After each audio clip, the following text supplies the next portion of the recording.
Praise the Lord. கர்த்தருக்கு ஸ்தோத்திரம். கர்த்தர் நல்லவர், அவர் கிருபை என்றும் உள்ளது.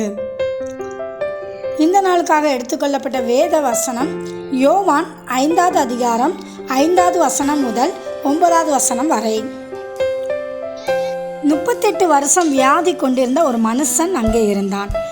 படுத்திருந்த அவனை இயேசு கண்டு, அவன் வெகு காலமாக வியாதியஸ்தன் என்று அறிந்து அவனை நோக்கி, சொஸ்தமாக வேண்டும் என்று விரும்புகிறாயா என்று கேட்டார்.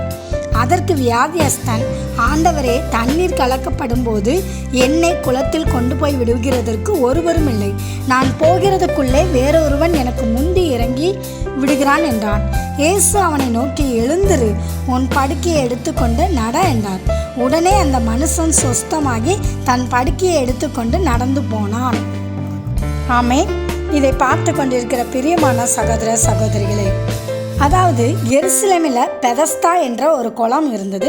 அந்த குளத்தில் கர்த்தருடைய தூதன் ஒருத்தன் வந்து அதை கலக்குவான்.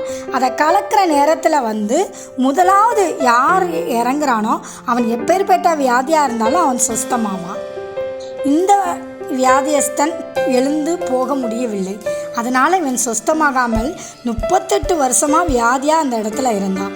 இயேசு அதை கண்டு அவனை பார்த்து தான் கேட்குறாரு, சொஸ்தமாக வேண்டும் என்று விரும்புகிறாயா என்று கேட்கிறார்.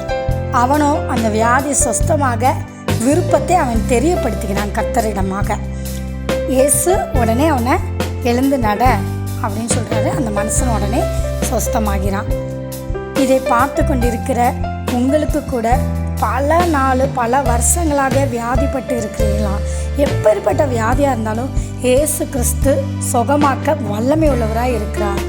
விசுவாசித்து நீங்களும் தேவனிடத்தில் சுகமாக விரும்புகிறேன், என்னை சுகமாக்குங்க என்று சொல்லி கேளுங்க. கர்த்தர் நிச்சயமாக உங்களையும் சுகமாக்குவார். ஆமென். தேவன் தாமே உங்களை ஆசீர்வதிப்பாராக.